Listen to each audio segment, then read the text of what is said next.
My guest today is Leon Panetta. Leon Panetta has been a member of Congress from California, a chief of staff at the White House, a director of the CIA, a secretary of defense. And I'm going to ask him what he thinks the future of public service might look like in a post-COVID world. I'm a great believer in public service and particularly national service. So I really am someone who has emphasized that I think young people owe this country the benefit of their service.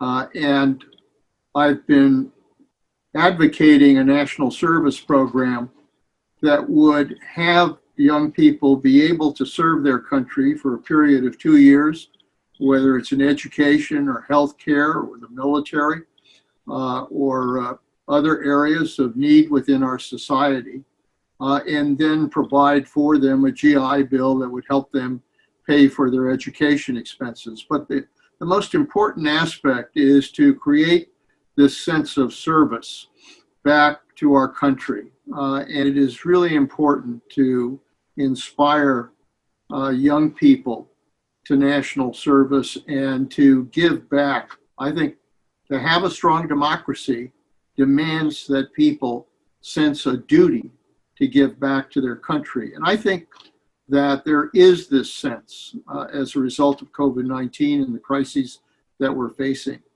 that in many ways we, the people, have the responsibility, the largest responsibility, to protect the quality of our democracy.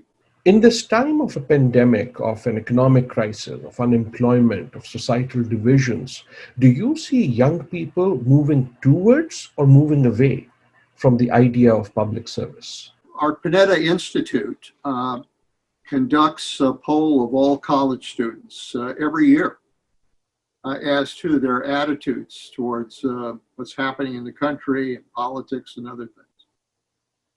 And we were very surprised this year that almost 80% of those polled felt that COVID-19 was having a major impact on their lives. At the same time, it was clear that most of them, it's almost 75%, believe that our country is headed on the wrong track.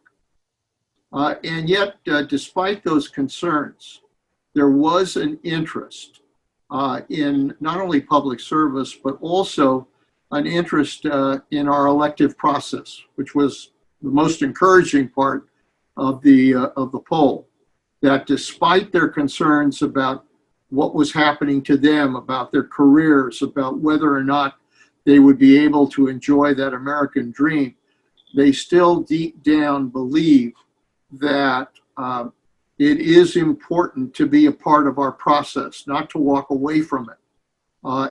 There is in young people today, even though they are tremendously depressed with the dysfunction in Washington and the dysfunction generally, that they still hold a hope that a newer generation can hopefully assert the kind of leadership we're going to need for the future.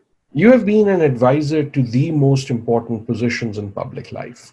If you were advising the next president about what to do in terms of encouraging public service, what would you ask them to do? I think it's very important for the next president of the United States to really try to heal what has happened to our country over the last 4 years, which is increased polarization, increased division, increased hatred, fears, the kinds of things that I think undermine our democracy.